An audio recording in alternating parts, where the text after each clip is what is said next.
아이돌 출신 배우 중 가장 성공한 배우이지만 세상 억가란 억가는 다당한 억울한 배우. 하지만 지금은 첫 상업영화로 칸 영화제까지 진출한 배우 이지은. 이제는 믿고 보는 배우인 그녀는 어떤 길을 걸어왔을까요? 킹갓 제너럴 구피 원탑 아이유 배우의 필모를 차근차근 따라가 보도록 하겠습니다. 해당 영상은 필모 그래피를 기준으로 배우의 비하인드를 이야기하는 영상입니다. 편한 진행을 위해 존칭은 빼고 진행하는 점 참고해주세요. 그리고 해당 영상은 소개하는 작품의 스포일러를 포함하고 있습니다.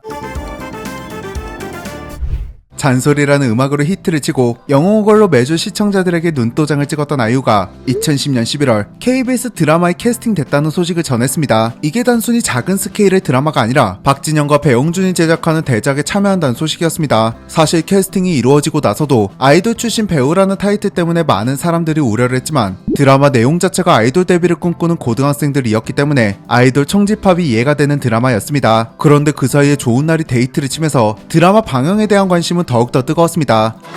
이런 다양한 이슈를 아는 상태에서 2011년 1월 드림아이의 첫 방영이 시작됐습니다. 그런데 막상 드라마를 보니까 아이유가 어디 나왔는지도 알 수가 없었어요. 초밥 분장을 하고 영어로 대화를 하는 약 30초 정도의 장면이 전부였습니다. 그런 아쉬움을 남긴 상태에서 2화가 방영됐는데 사실 드림아이 2화는 아이유 배우가 다 했다고 해도 될 정도인 게 그 유명한 분장을 한 상태에서 썸데이라는 OST를 불렀습니다. 이 장면은 드림아이 명장면으로 뽑히는 레전드 장면이었습니다. 이런 상태에서 아이유 배우는 우려와 달리 준수한 연기력까지 보여줬어요. 반면 이 작품을 함께했던 수지 배우는 연기 때문에 많은 혹평과 비난에 시달렸습니다. 사실 수지 배우가 맡았던 고엠이라는 캐릭터는 메인 여주인데다 심지어 감정선까지 엄청 왔다 갔다 하는 어려운 캐릭터였습니다. 그리고 기존의 시청자가 가지고 있던 귀여운 미스 A의 막내 수지라는 이미지와 정반대였기 때문에 이미지의 갭 차이에서 오는 어색함도 있었습니다. 하지만 아이유 배우가 맡은 필숙이라는 캐릭터는 기존의 아이유 배우의 귀여운 이미지, 노래 잘하는 이미지였기 때문에 첫 작품에 이 정도면 상당히 잘한다는 이야기를 들을 정도로 호평이 많았습니다. 그리고 오히려 아이유 배우의 연기보다 이 어색한 특수 분장이 훨씬 큰 문제였습니다. 당시 우리는 이미 미녀는 괴로워라는 작품 덕분에 특수 분장이 얼마나 퀄리티가 좋은지 봤는데 그것보다 5년 뒤에 시작한 드림아이가 이런 어색한 특수 분장이라니 아이유 배우의 연기보다 이 어색한 특수 분장을 보는 게 훨씬 더 거슬리는 부분이었습니다. 그래도 나중에는 얼굴 분장을 빼고 등장하면서 이 부분도 잘 넘어갔고 당시 드림아이의 인기는 최고였기 때문에 연기에 첫 도전한 아이유 배우에 드림아이는 필모 그래피에 아주 좋은 첫 줄을 남겼습니다. 이렇게 첫 작품에서 호평을 받고 최고 시청률 17%를 넘기며 데이트를 친 상태에서 가수 활동을 꾸준하게 이어갔습니다. 그러나 중에 2013년 아이유가 KBS 주말 드라마로 컴백한다는 기사가 나왔습니다. 그런데 그 사이에 스캔들로 인해 위기도 있었고 3월부터 8월까지 50부작이라는 큰 작품에 들어가는 거였기 때문에 솔직히 당시 반응은 미스 캐스팅이라면서 욕이란 욕은 다 먹은 상황이었습니다. 특히 미디어에서 가장 텃세가 심한 장르가 주말 드라마거든요. 우선 연령대도 다른 장르에 비해 굉장히 높고 5개월이라는 긴 시간을 끌고 가는 장르다 보니까 사실 가수 활동을 하는 배우들은 잘 선택하지 않는 장르 중 하나입니다. 어쨌거나 저쨌거나 방영은 시작됐습니다. 우려가 있었지만 아이유 배우의 연기력은 아주 좋았고 드림아이 때보다 훨씬 좋아졌어요. 근데 하필 여기서 다른 부분에 논란이 생깁니다. 아이유 배우가 맡은 역할이 이순신이라는 취업 준비생이었는데 면접을 보던 면접관이 순신이라는 캐릭터를 보며 독도나 지키는 게 어때요? 라는 대사가 나와 논란이 되었고 독도나 지키는 게 어때요? 조정석 배우가 맡은 준호라는 캐릭터가 순신이를 부를 때 어이 100원짜리라고 부르면서 역사의식 부재 논란이 생겨버렸습니다. 이후 제작진은 전혀 비하할 의도가 없다면서 해명을 했고 최고 시청률 30%를 넘겼지만 KBS 주말 드라마 치곤 아쉬운 시청률이라는 의견도 존재했습니다. 그래도 아이유 배우는 이 작품을 통해 시인상을 받았고 이 정도 성적이면 2연타에 성공했다고 볼 수 있는 기록이었습니다. 그렇게 6개월이라는 긴 여정을 마친 상태에서 정규 3집 분홍신으로 가수 활동을 이어가던 아이유는 컴백한 지 한 달도 되지 않은 상태에서 예쁜 남자의 캐스팅 소식을 전했습니다. 최고다 이순신에서 굉장히 좋은 연기력을 보여줬지만 이번에는 미스 캐스팅이라면서 방영 전에 엄청 까였어요. 장근석 배우와의 케미도 맞지 않을 것 같고 김보통이라는 캐릭터랑도 안 어울린다는 반응이었습니다. 하지만 막상 뚜껑을 열어보니까 김보통과 아이유는 너무 잘 어울렸습니다. 아이유 배우는 일상 연기가 정말 일품인 배우인데 이 부분이 김보통이라는 캐릭터를 만나면서 더 잘 살아났습니다. 남매가 싸우는 장면, 덕질하는 장면 같은 부분에서 진짜 현실적이라는 이야기로 호평을 받았습니다. 하지만 이 작품은 아이유 배우에겐 흑역사가 되었습니다. 항마력이 필요한 오글거리는 시나리오 때문인지 3회 만에 시청률 꼴찌, 최저 시청률 2%를 기록하며 이쁜 남자라는 별명까지 얻어버렸습니다. 그리고 작품 자체가 너무 일본 수출을 노리고 만든 게 아니냐는 의견도 있었습니다. 당시 아이유 배우가 일본 활동을 하고 있었기 때문에 잘만 됐으면 두 마리 토끼를 다 잡는 작품이 되었겠지만 작품성도 흥행도 잡지 못하며 예쁜 남자는 아이유 배우에게 흑역사가 되어버렸습니다.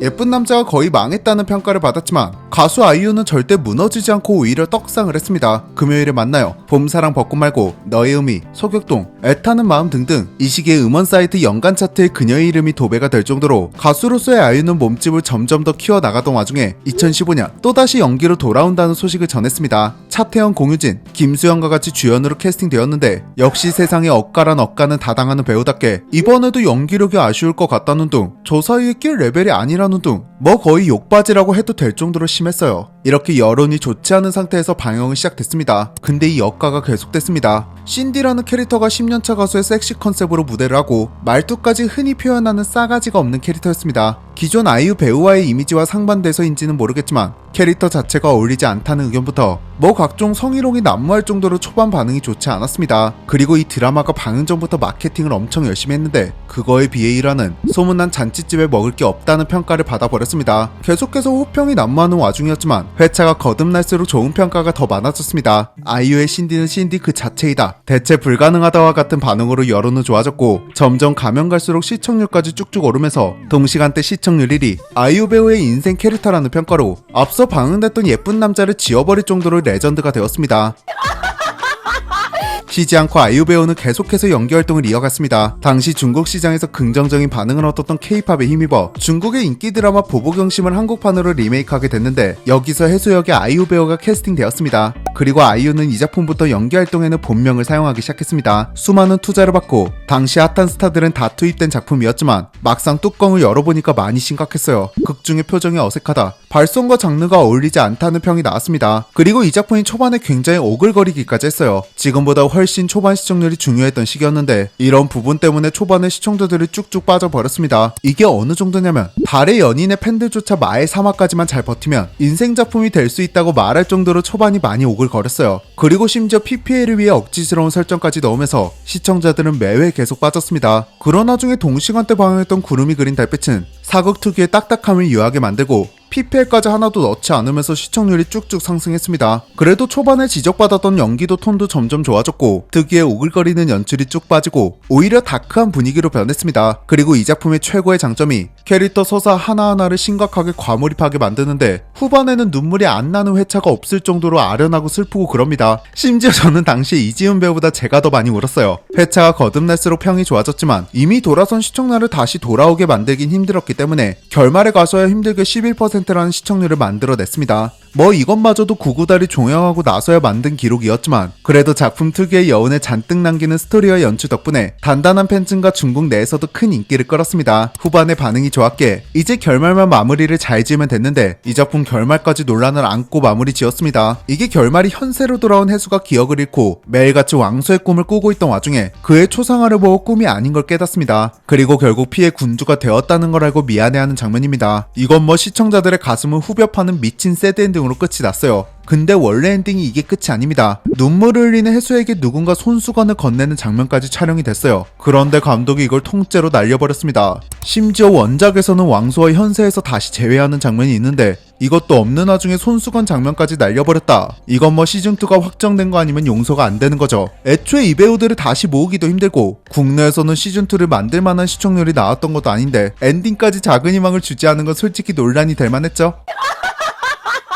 어쨌거나 저쨌거나 달의 연인을 무사히 마친 이지은 배우는 2018년 1월 새로운 드라마에 캐스팅되었다는 소식을 알렸습니다. 근데 제가 이 배우를 소개할 때 세상에 억가란 억가는 다당한 배우라고 이야기했잖아요. 이 배우는 앞으로도 수많은 작품들을 하겠지만 배우에게도 팬들에게도 이 억가, 비난을 가장 견디기 힘들었을 작품이 나의 아저씨였을 겁니다. 이미 앞서 많은 작품에서 연기력도 보장했고 이쯤 되면 더는 억가가 없어야 정상이잖아요. 그런데 이번에는 다른 부분에서 억가를 당하기 시작했습니다. 바로 나이차 논란이었습니다. 방금 전 나저씨의 인물 관계도가 공개됐는데 보시는 것처럼 이성균과 이지훈 배우 사이에 빨간 짝대기가 있죠. 사실 이미 드라마를 보신 분들은 이게 단순히 로맨스 관계가 아니라는 걸 아시겠지만 방영 전에는 이게 아주 큰 논란이 되었고 방영이 시작하고 나서도 도저히 사그라들지 않았습니다. 당시 이것저것 리뷰에 쓰인 의견만 봐도 지금 나저씨가 받고 있는 평가와는 정반대의 의견들이죠. 사실 이 작품의 1화라도 봤다면 저는 이런 의견들이 나올 수 없다고 생각을 하거든요. 하지만 이 억가는 여기서 멈추지 않았습니다. 이번에는 말도 안 되는 데이트 폭력, 여성 상품화 미화라는 논란이 생겼어요. 이게 광일이라는 캐릭터가 지안이를 때리는 장면에서 생긴 논란인데 물론 과거에는 광일이가 지안이를 좋아했지만 현재는 단순히 서로를 보는 게 괴로운 채권자와 채무자의 관계입니다. 나저씨 15화에는 이런 대사가 나옵니다. 걘 날 좋아했던 기억 때문에 괴롭고 난 걔가 착했던 기억 때문에 괴롭고. 이 둘은 서로 좋아하는 관계가 아니에요. 즉 데이트 폭력은 말도 안 되는 논란이 맞습니다. 도대체 어떤 작품에서 사채업자가 채무자를 때린다고 해서 논란이 되나요? 지금 생각하면 도저히 이해가 되지 않은 부분에서 계속 물어뜯겼습니다. 결국 이런 억가는 시청률에도 영향을 주었고 초반에는 화려한 캐스팅에 비해 저조한 시청률을 기록했습니다. 하지만 후반에 갈수록 이런 안 좋은 여론이 점점 잠잠해졌고 이 작품에 관한 좋은 평가가 입소문을 타기 시작했습니다. 그러면서 마지막 화에 가서는 8%가 넘는 시청률을 기록하며 TVN 역대 드라마 최고 시청률 10위, TVN 주중 드라마 최고 시청률 3위라는 엄청난 기록을 만들어냈습니다. 심지어 제55회 백상에서는 TV 부분 드라마 작품상과 극본상을 수상하며 죽기 전에 꼭 봐야 하는 드라마, 인생 드라마와 같은 칼럼에도 나저씨가 꼭 들어가게 됩니다. 나저씨의 인기는 여기서 멈추지 않고 해외에서도 좋은 평가를 받았습니다. IMDb 9.2, 도우방 9.4, 마이 드라마 리스트 9.1점을 받으며 해외에서도 웰메이드 드라마, 한국 명작 드라마로 좋은 평가를 받았습니다. 그리고 제가 이 작품을 좋게 본 이유는 선과 악이 분명하지 않다는 점입니다. 캐릭터를 가장 극한의 설정에 몰아넣으면서 이런 부분에서 각 캐릭터가 하는 선택이 현실성이 있습니다. 극중 지안이에게는 이성적인 어른인 동훈도 뇌물을 받은 적이 있고 아내가 바람을 피는 것도 모르는 짠한 캐릭터처럼 보이지만 그렇다고 해서 아내에게 좋은 남편이라고는 할 수 없는 인물입니다. 그리고 지안 역시 동훈의 뇌물을 훔치거나 동훈의 일상을 도청하는 등 흔히 이야기하는 비도덕적인 선택을 해왔지만 각 캐릭터의 서사를 보고 있으면 이러한 선택들이 이해가 되고 시청자가 저 상황에 놓였어도 지안이처럼 동훈이처럼 선택하지 않았을까라는 생각을 하게 만듭니다. 그리고 이 작품은 주연 조연할 것 없이 각 캐릭터의 서사가 아주 깊습니다. 그렇다 보니까 보통 다른 작품에서는 메인 남주 여주, 서브 남주 여주 이렇게 분량이 많은 캐릭터에게 감정이입을 하면서 보게 되지만 이 작품은 정말 작다고 할 수 있는 캐릭터까지 감정이입을 하게 됩니다. 작가가 캐릭터 하나하나의 서사를 만드는 과정과 들인 시간이 감히 상상이 되지 않을 정도로 정말 모든 부분에서 완벽한 웰메이드 드라마입니다.